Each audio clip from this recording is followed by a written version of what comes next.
Hey everybody, it's Jason Blaha here, and today I thought I would answer a question that I got in the comments the other day. Someone had said, Jason, why don't you give us some advice on what to do to return back to training after a layoff?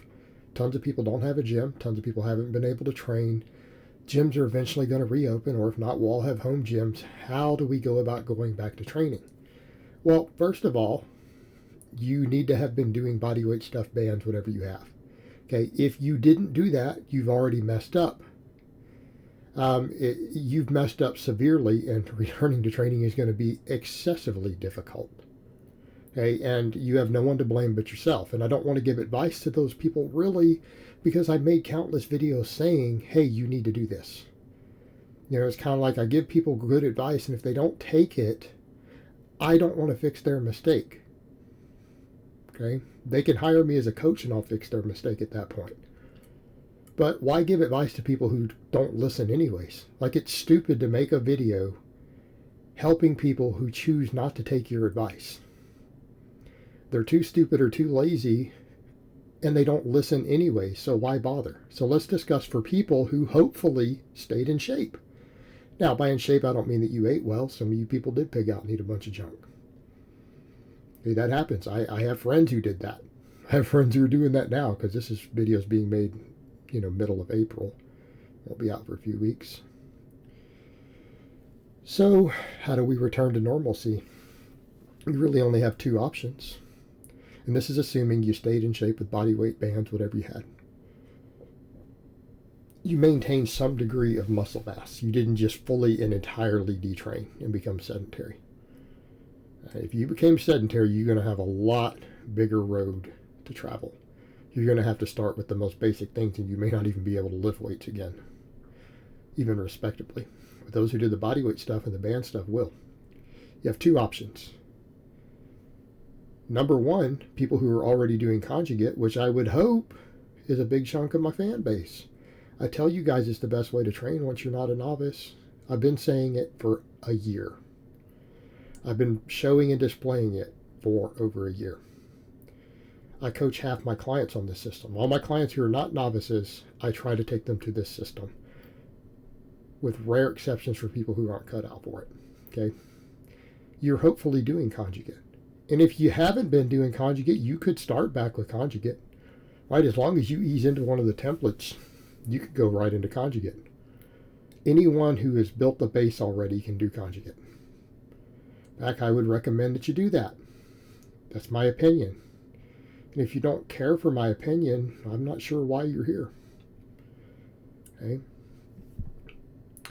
But that's what I would do. Like for me, if I was forced to take 6 weeks off from training for whatever reason, I would come right back with conjugate. Why wouldn't I? I would probably start with a speed day the first 2 days. I wouldn't start my normal week with max effort if I had to take 6 weeks off.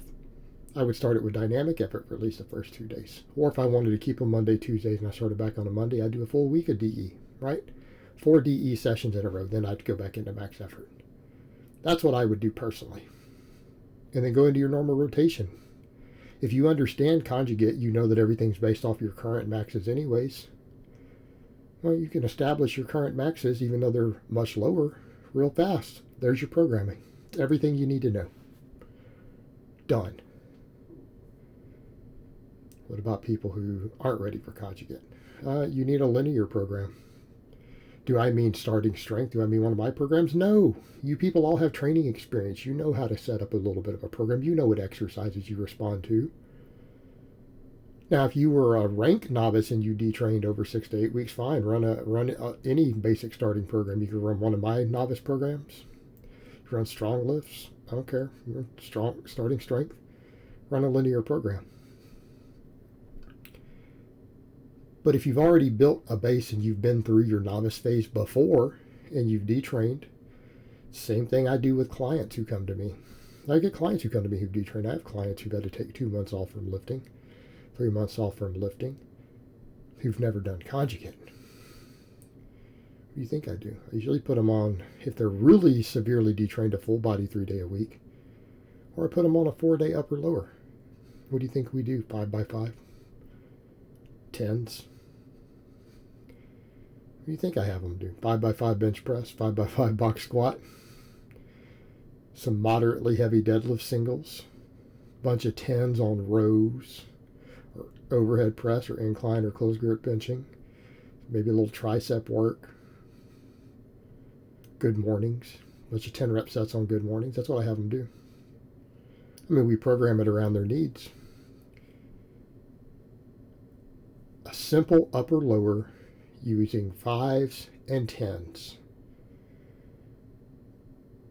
with linear progression. Okay. Now, how much linear? You're not a novice. You don't need to do the resets. Okay. Resets exist for novice lifters. You're not a true novice if you have passed your novice phase and then detrained. You will never be a novice again. Psychologically, you will never be a novice again. You know why we do fast linear progression and resets for novices? Because they're lazy. That's the only reason we do it.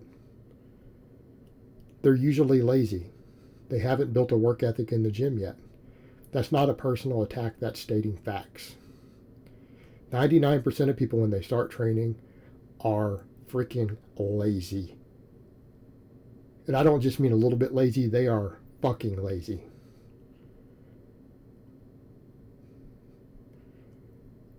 Not a personal attack. It's just stating facts.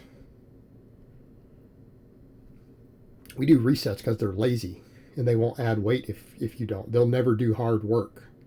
If you don't make them add 5 pounds every time they squat until they fail and then reduce it 10%, they'll never get within 10% of their 5 rep max. A novice lifter will leave 135 on the bar for a year straight and never try to increase beyond it, unless they are being told by a program or a coach that they have to. You think I'm kidding? Go to any gym around the world and look at people who've been lifting sometimes 5 or 10 years. You'll see healthy men who have been at that gym for 5 or 10 years who do squats with 1 plate per side. Every single week. You'll see the same guy doing it for a year. And if you just make casual conversation with him, oh yeah, I've been going to this gym for 8 years. I never miss a workout. Squats 135. 1 plate aside. Okay, that's why we do resets. Because if you don't, most people will do exactly that. They'll get up to 135 and they'll never go heavier. Deadlifts, they might go up to 225 or 185. Never go beyond it. Okay, that's the norm. We have the resets because novices don't have a work ethic yet. And it's to teach them to have that work ethic. You've already been through that. You don't need that. You know what a challenging set is. If you have lifted weights for a year and a half straight and had to take a break, you know what heavy is. You know when you have a 5 rep set or you do a 5x5, you know how many reps you had in reserve. When you get to that final set, you know, man, I might have missed the 6 rep had I tried it. Okay, you already know that. You already know more or less how to assess, how to keep it challenging. Right? Of course you do. You don't need resets.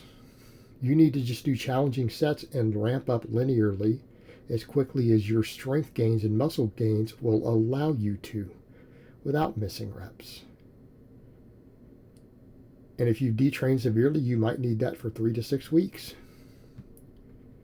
Okay? And then you go into a more advanced system, preferably conjugate. That's what I would do. So how do we return to normalcy? Well, that's what you need to do, one of those two things. Either a linear program done like that, to where you work with challenging sets and you know what challenging is, unless you were so much of a novice when you hit the downtime that you really just need to be back on a true novice LP program. Right? But you need more supplemental work than a true novice had, because you're going to get hurt. You're going to get muscle imbalances more quickly. Okay, if you just do 5 exercises, 6 exercises after you've detrained, well, you might get hurt if that's all you do for the next 6 weeks. You need to make sure that you work on your weak points with it. with a bunch of 10s and things like that, 10s, 12s, whatever. Right? Or you need to run conjugate. And that's fine. You can jump back in and run conjugate. That's what I would do at this point. All right, guys, well, that's really all I have to say on that today. I hope it's been informative, and I will talk to you guys next time.